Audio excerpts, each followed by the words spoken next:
I'd sooner marry a ghost than let someone like you touch my life's work." The words left Naomi Blake's lips like poison dipped in silk, her eyes cutting through the Seattle rain-soaked skyline with the same precision she used to dismantle competitors. She never imagined those words would become the most expensive lie she'd ever tell. But what happened in the next 60 minutes didn't just save her empire. It shattered every wall she'd spent 20 years building. The storm outside Titan Electra Automotive's headquarters matched the chaos inside. Lightning split the sky over Seattle's financial district, illuminating the 48th floor executive suite where 32 investors, engineers, and board members sat in suffocating silence. The kind of silence that comes right before everything falls apart. At the center of it all stood Naomi Blake. She was 44 but moved like someone who'd learned to weaponize time itself, every gesture deliberate, every glance calculated. Her locks were swept into an elegant twist, secured with a platinum clasp. Her charcoal suit was custom-tailored in London, and her jewelry was minimal but devastating. A single strand of South Sea pearls that cost more than most people's cars. Her dark skin seemed to absorb the storm's gray light, making her look carved from midnight itself. She'd built Titan Electra from a bankrupt factory her father abandoned into an $850 million electric vehicle empire. She didn't ask permission. She didn't wait for invitations. She rewrote the rules and burned the old playbook. But right now the empire was burning. On the conference table sat the reason. A quantum hybrid engine that was supposed to revolutionize the electric luxury vehicle market. 16 months of development. $89 million invested. Patents pending in 7 countries. Marketing campaigns ready to launch. Celebrity endorsements signed. Pre-orders totaling $200 million. And for 114 days, it had refused to work for longer than 18 minutes without overheating into catastrophic failure. 5 engineering teams had failed. Consultants from Tokyo, Munich, and Silicon Valley had returned home defeated. The launch was scheduled for 5 weeks from today, and they had nothing but a broken promise and investors whose patience had run out 3 weeks ago. Naomi stood at the window, watching rain streak down glass, her reflection ghosting over the city she'd conquered. Her jaw was tight. Her hands, usually steady as surgical instruments, trembled slightly as she gripped her phone. "We're out of time," said Richard Pemberton, lead investor, his voice carrying the weight of $40 million about to evaporate. "If we can't demonstrate a working prototype by Friday, we're pulling funding.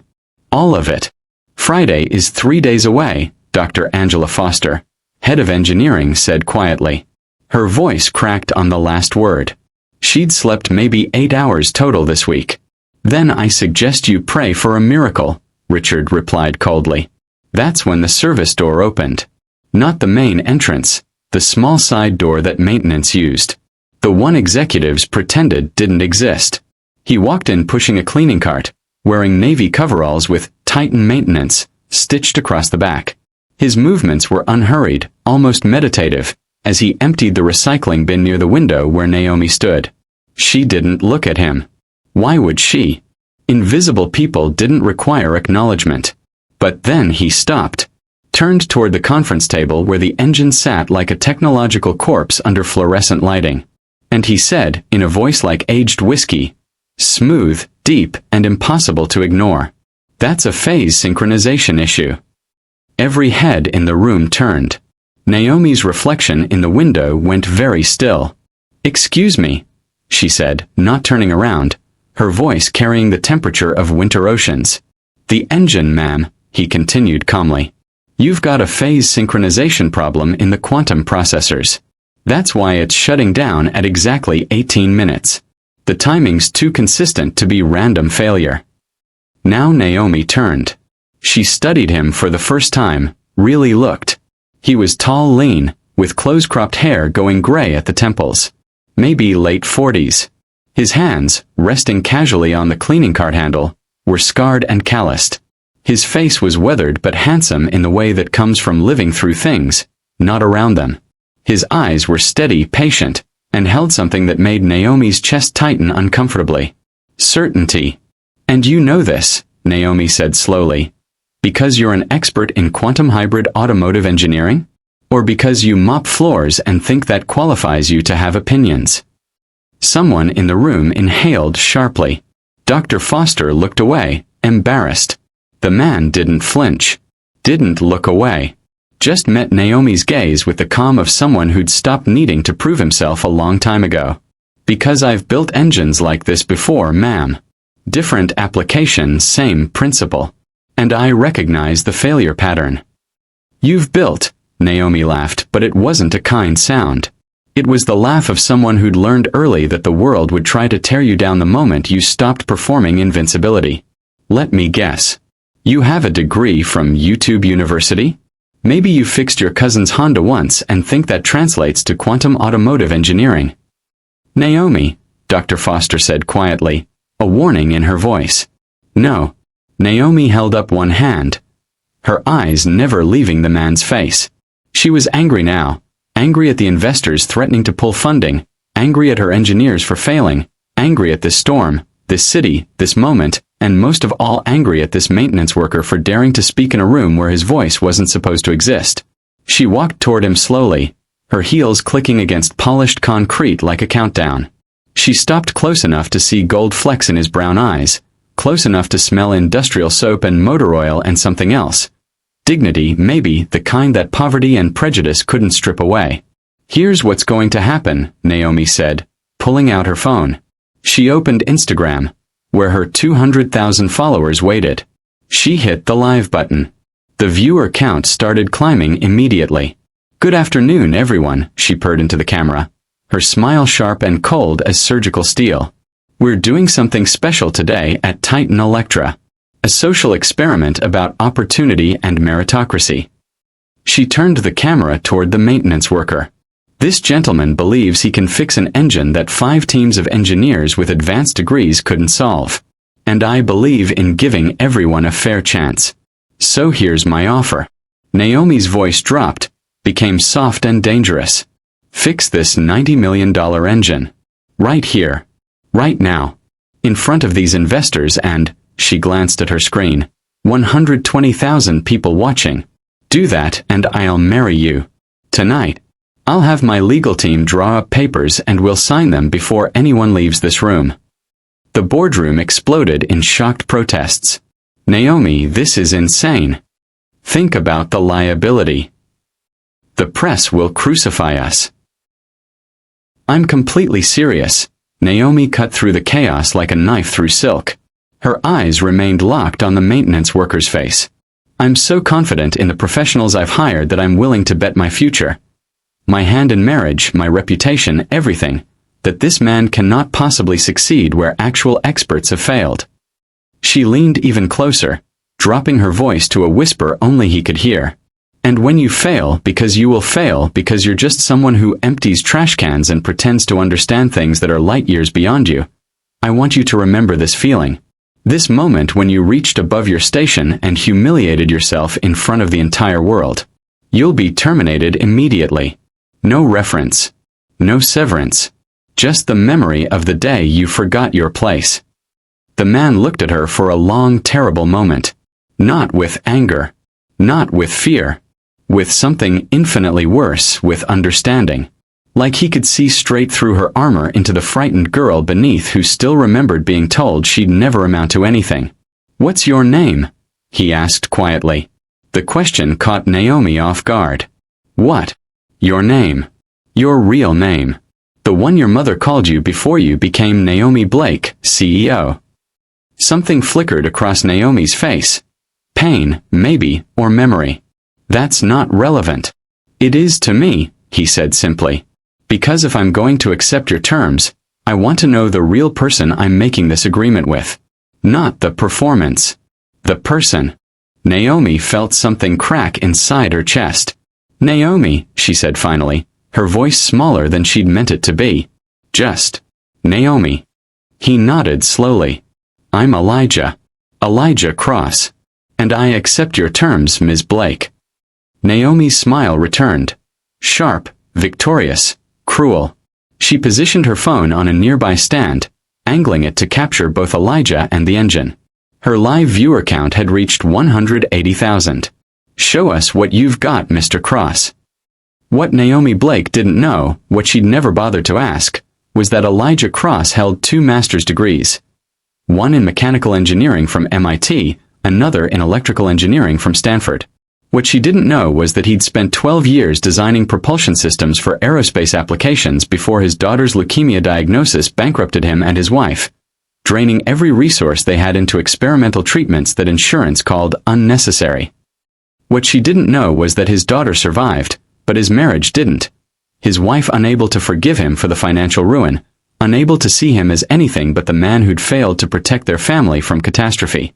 What she didn't know was that he'd taken this maintenance job 3 years ago because the benefits covered his daughter's ongoing medical monitoring, and because sometimes, when you've lost everything that defined you, starting at the bottom is the only way to remember who you really are. What she didn't know was that for 114 days, while cleaning these floors and emptying these trash cans, he'd been studying this engine, reading the technical specifications left carelessly scattered on desks, analyzing the diagnostic reports abandoned in recycling bins, seeing the problem that everyone else missed because they were looking at what should work rather than what actually existed. Elijah approached the engine slowly. He didn't hurry, didn't perform, just moved with the calm efficiency of someone who'd spent a lifetime solving problems that mattered. He rolled up his sleeves.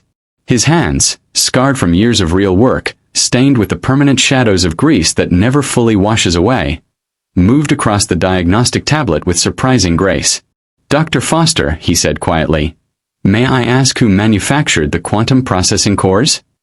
Angela Foster nodded, her curiosity overriding her discomfort. "Nanotech Industries. Shanghai facility." "And who developed the synchronization software?" "Our team. In-house." "Why?" Elijah pulled up the diagnostic interface, his fingers moving through menus with practiced confidence. He studied the thermal patterns, the timing logs, the cascade of data that had frustrated engineers for months. "The Chinese manufactured cores operate on 50 Hz power cycles," Elijah said, his voice steady and sure. "Standard for Asian electronics. But your synchronization software was written assuming 60 Hz American power standards. Every 18 minutes, the phase mismatch accumulates enough drift that the quantum processors and the software lose sync completely.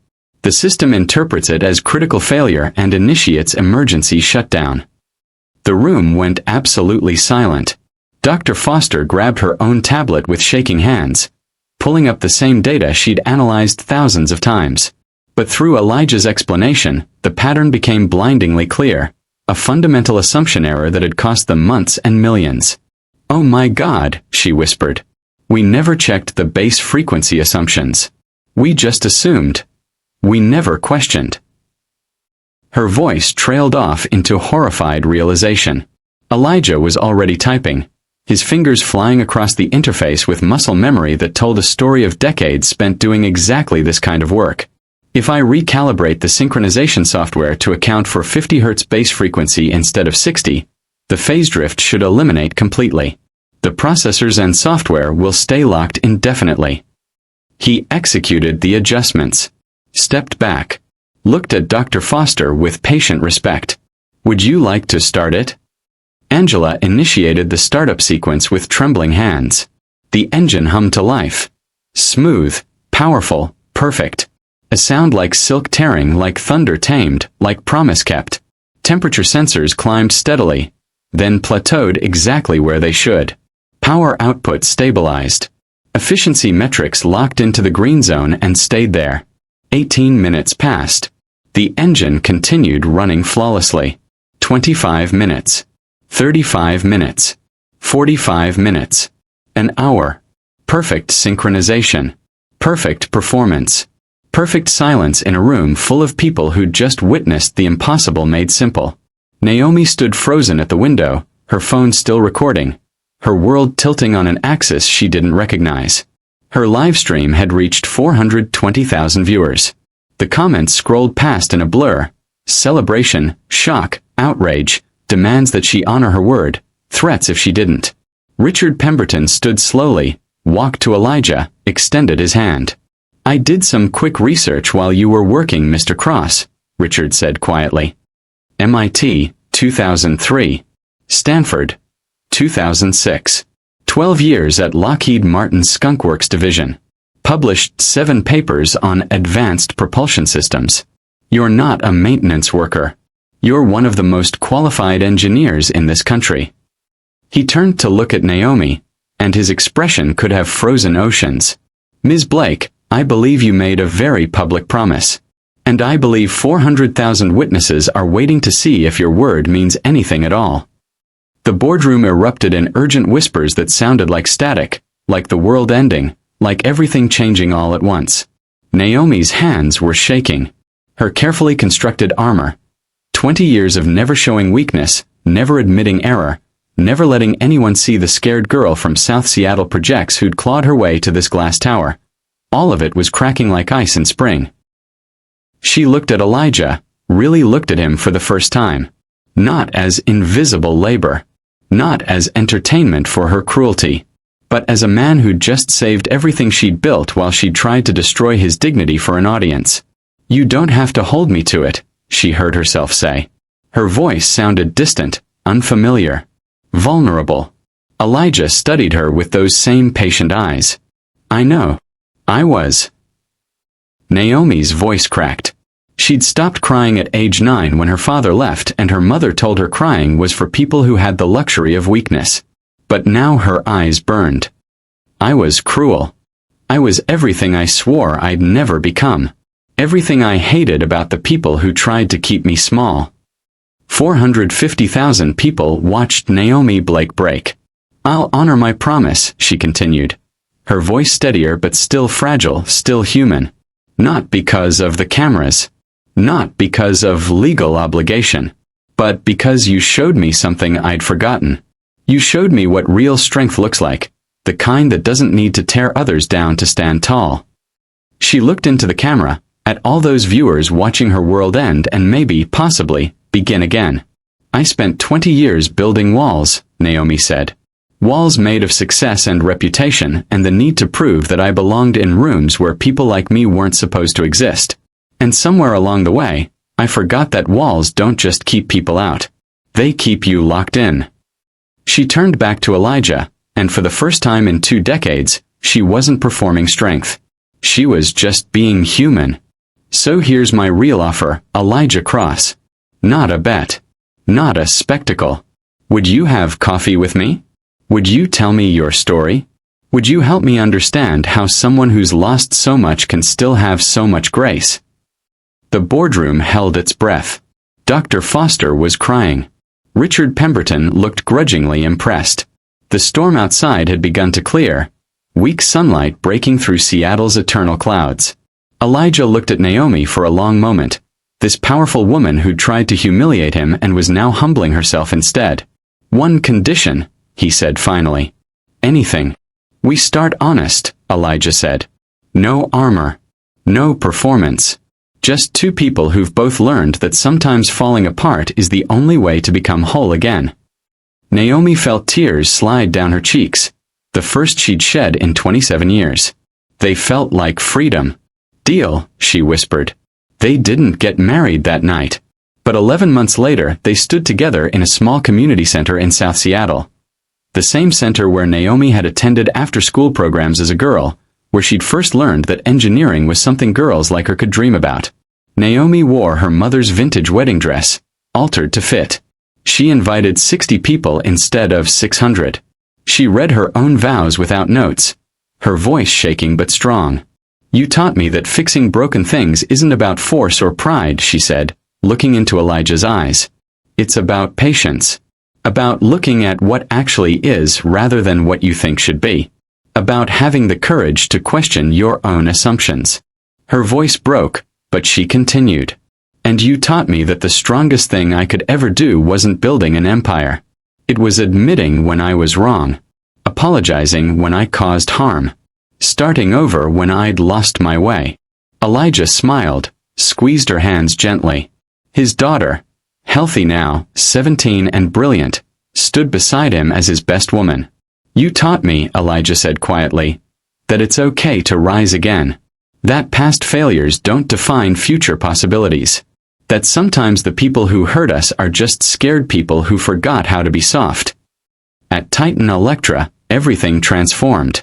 Elijah became Chief Innovation Officer, implementing programs that valued lived experience alongside formal credentials. The company created pathways for employees from non-traditional backgrounds, partnered with community colleges, established apprenticeships that didn't require six-figure degrees. Naomi herself returned to the engineering floor every Thursday, not to oversee, but to remember what it felt like to build things with her own hands, to be part of a team rather than above it. The viral video remained online. She never requested its removal. "It keeps me honest," she told Elijah one evening, sitting together on their modest apartment balcony overlooking the city she'd conquered and finally learned to see clearly. "Reminds me who I never want to be again." Elijah kissed her forehead, his hands, still carrying the permanent stains of honest work, gentle against her skin. "It also shows the exact moment you chose growth over ego," he said quietly. "That's the woman I fell in love with. Not the one who had all the answers. The one who was brave enough to admit she didn't." Outside, Seattle glowed like scattered stars through clearing storm clouds, and Naomi Blake, who'd spent 20 years proving she needed no one, finally understood that the greatest engine she'd ever fix was her own heart. Sometimes the most revolutionary thing you'll ever engineer is the courage to become human again. Have you ever watched someone's pride become their transformation? Share your story below. Someone needs to hear it today.